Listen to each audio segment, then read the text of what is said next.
of all these black robe, tyrannical, inferior district trial court judges. Euros. About a decade ago, I lived in the Netherlands for 2 years working there, and I got paid in euros, 10 euros. Creative Starfax, whatever happened with that organization you volunteered your time to, but then you ended up at some Karen convention and they sent an angry letter. Oh my God, there's so many groups I make angry. I'm not sure. You're thinking of USCCA?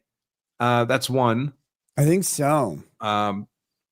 Wait, no. Remember, we read the Defender's Office in Colorado, right?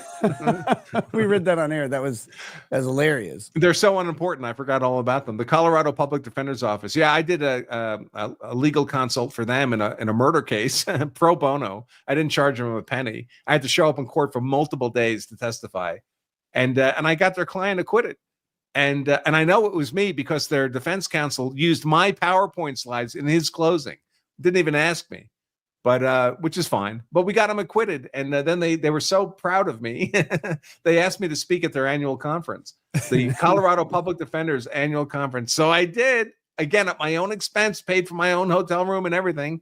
They gave me a T-shirt, and then it turned out apparently when I mentioned that some of the examples I was giving involved young black male defendants. That was too much. That was over the top. They sent me a 4-page single-spaced typed letter in the mail, the physical mail, and amongst other things, told me I was persona non grata. They'd never work with me again, and they wanted their T-shirt back. So instead, I raffled off the T-shirt online for $1,700 and gave it to a Second Amendment rights organization out in California. That was a fun time. But yeah, so now if you're an indigent criminal defendant in the Commonwealth of not the Commonwealth. In Colorado, you can't have me pro bono. The Colorado Public Defender's Office won't let you, which seems kind of a weird way to deal with your client's defense, considering my success rate. But there you go. Which is insane because pointing out a factual proposition, a consistent pattern when we're talking about the general topic of legal self-defense, of law enforcement. There are specific things that can be said that are terrible, but there are also realities that must be addressed. And many of these organizations would agree with the realities, but if you start saying it out loud, if you say this community is starting to have a problem where there's consistent issues where self-defense law is starting to play more and more because of circumstances surrounding it. I mean, the Public Defender's Office is the type of organization who would agree with those analysis. They would just have different reasons, maybe, than someone else as to why that's happening. But I wasn't making a value judgment. I wasn't saying something like, hey, we got to be careful around these young black men. They're dangerous. I just happened to mention their gender and their race. It was part of the police record. The Public Defender's Office could have taken it the other way. They could have said, it's really good he's pointing this out because these young black men are getting shot by police at unbelievable rates and the problems with the police, right? Right. But they chose not to take that approach. No, they're so scared of it really depends on where we are on the issue at any given moment, but they're so scared of the mention of a demographic reality. Ever since demographic-based policing produced good results. Actually, that's kind of the scary thing. And I don't mean demographic based on race. I mean, in a city, you can take demographics relevant to that city, and you can focus policing in a very specific way to target crime and do it very effectively. They did these studies back in the 70s that I've talked about a couple times, and they found that in every major metropolitan area that they studied in the United States and globally, 50% of crime, it's not a 1350 joke here, but 50% of crime was entirely encompassed in 5 city blocks that are not economically mobile, which meant if they focused their policing on those 5% of city blocks where the crime is high, it's not mobile. So they could actually effectively reduce crime and it stays gone. But they can't do that because people call them racist.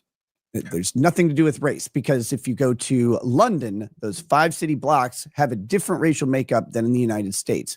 It's just the realities of where crime is focused, because that's where drug trade goes. That's where,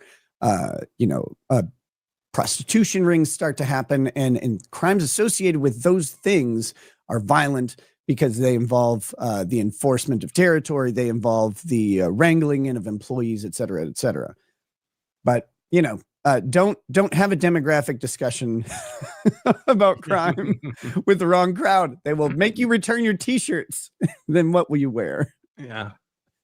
Hey, here's one. $2 says, can you explain the new gun laws in Colorado? I can't really, because I don't care what they are, because I'm moving out of Colorado because of the gun laws. But I can tell you generally. So Colorado's gone completely insane. They have worse gun laws now than California does. They've basically banned the purchase of any semi-automatic firearm at all. They've put a massive training requirements on getting a concealed carry permit, made it much more expensive, which of course only hurts poor people who may need a concealed carry license to defend themselves from the crime in their community. They put a tremendous tax on the purchase of ammunition. And now they're looking at passing what they're calling an armory bill, which will tell you the number of guns you're allowed to own. Oh, lovely. In your home. Yeah. I remember that in the Second Amendment, where there's like a cap. Yeah. That part where it says no infringement. No, right. No infringement unless you get past 7 cool guns. Yeah. So when I moved to Colorado, I only moved here because my wife was raised here. Her family is here. And when I moved here 8 or 10 years ago, it was a purple state. So the legislature was split. There was there was some of the granola California type stuff going on, but much of the state is very conservative. The county I moved into is perhaps the most politically conservative county in the country. So that was fine. But I told my wife when we moved here, listen, I'm fine being here. I ride a motorcycle. The mountains are great for riding. The world's best, actually, in my opinion. But if they start screwing around with the gun laws, I'm out. Well, they started screwing around with the gun laws. So we're out. We're moving to Tennessee, probably Nashville, south of Nashville. We're about 90% decided. But yeah, so I'm not going to worry about the Colorado gun laws because I am gone. Colorado can go stuff itself. Me, my business, my taxes. I pay a lot of taxes in Colorado. All that money and me, my family, we're out. We are out. I don't need to be here. And they're doing all the other California type stuff. You can't get bags in the shopping in the grocery store anymore. Oh my God. All that kind of nonsense. So I'm done. Every time I go somewhere and they're like, "Are you getting a bag?" I'm like, "Yes, it's a grocery store and I